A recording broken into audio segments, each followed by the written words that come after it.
ሰላም ዛሬ ደግሞ ቭሎጋችን ከምሳሳት ጀምሮ ነው የሚጀምረው። እዚህ ጋር ምሳ እየበላሁኝ ነው።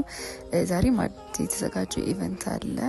እሱም እንግዲህ የተዘጋጀ ነው ጀንደር ቤዝድ ቫዮለንስን ኮንሰርን ያደረገ ላይክ ለዊሜኖች ብቻ የተዘጋጀ ዝግጅት ነበረ እና በጣም አሪፍ ዝግጅት ነበር። እዚህ ጋር እየገባሁኝ ነው። እዚህ ጋር መታወቂያን እያወጣው ነው። ገባን እዚህ ጋር። ከዛ ላይክ ዲስ ቪው በጣም የሚያምር ቪው ነው እና ደስ ብሎኝ እዚህ ጋር ፒክቸር ያስልከኝ ነበር እዚህ ጋር።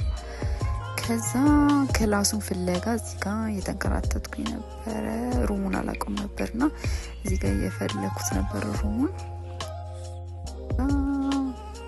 እየሄድኩኝ ቼክ አደረግን። ከዛ ፋይናሊ እዚህ ጋር ሩሙን አገኘ ነው። እዚህ ነበር የሚሰጠው። ትንሽ ቆይተው ነበር ጠበቅናቸው።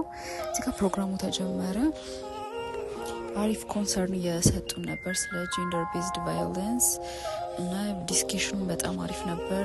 ስቱደንትስ በጣም ፓርቲሲፔት እያደረግን ነበር። በቃ በጣም ቆንጆ አሪፍ የሆነ ኮንሰርን ነበር ማለት ነው። እቺ ካርዱ ደግሞ የተለያዩ ጥቃት ሲደርስብን ምናምን እነሱ ጋር ደውለን በቀጥታ አድቫይስ ሊያደርጉን ይችላሉ ማለት ነው። ፋይናሊ ሰርቲፊኬት ነበረው። I got my certificate. Oh, I was so happy. በጣም ደስ ብሎኝ ነበር። እዚህ ጋር ደግሞ ከጓደኞቼ ጋር ያደረግነው እና ይህን ይመስላል የዛሬ ቭሎጋችን። Thanks for watching. Bye bye.